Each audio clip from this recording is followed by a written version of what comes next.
Hey, how's it going everybody? It's Tanner here, and welcome back to a new Ninjago discussion video here on the channel. In today's video, we're going to be talking about the Iron Baron and why he is probably going to be one of the most intimidating Ninjago villains that we've ever seen. Now, do keep in mind, I've done a few videos talking about the Iron Baron in the past and how he's really not that great of a villain, and I still stand by that, but I do believe that he had a lot of potential, of course, to go ahead and be one of the most intimidating Ninjago villains. And I do believe he's done some stuff to be very intimidating, as of course I'm sure a lot of you guys know, he is responsible for having the Ultra Dragon basically killed. The Ninjago Ultra Dragon was the ninja's pet dragon from early on in the series. That was a combined, I guess, presence of all four elemental dragons, and the Iron Baron actually killed it alongside with his dragon hunters, and his actual throne is made of the bones or the remains of the Ultra Dragon. If that's not intimidating, I don't know what is. And it kind of creates a weird type of thing for Ninjago, and it kind of makes it seem like Ninjago is going to be getting a little too dark and a little too risky when it comes to stuff like that, which I don't think is an issue at all, but I do believe that the Iron Baron was originally supposed to be a much darker Ninjago villain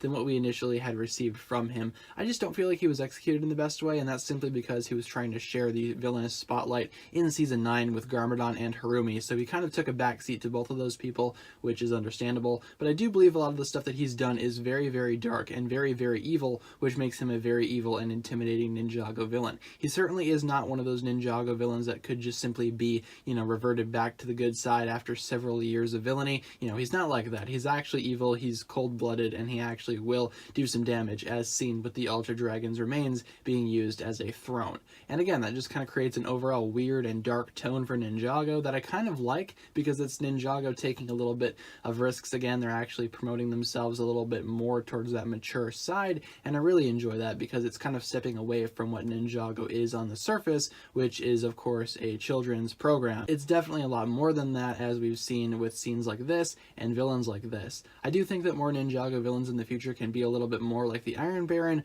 only unlike the Iron Baron, maybe they could be written a little bit more well and given a little bit more screen time to actually shine as they should be. So thanks a lot for watching, guys. Let me know down below in the comments what you think about all this. Do you feel like the Iron Baron is one of the darker and more intimidating Ninjago villains, or do you think some other villains are even more dark? Leave all your thoughts down below in the comments, and I look forward to reading what you guys come up with. With all that being said, be sure to like, comment, subscribe, do all that fun stuff, and check out the links down below in the description for my other forms of social media. As always, big shout out goes out to my Patreon supporters, including the Marvelous Jan. Thank you so much for pledging the $10 tier. As such, you'll receive a spoken shout out and a written shout out at the end of every video, plus additional early access content on the Patreon page from time to time. With all that being said, guys, thank you so much for watching this video once again. My name is TannerFishies, and with that, I bid you farewell.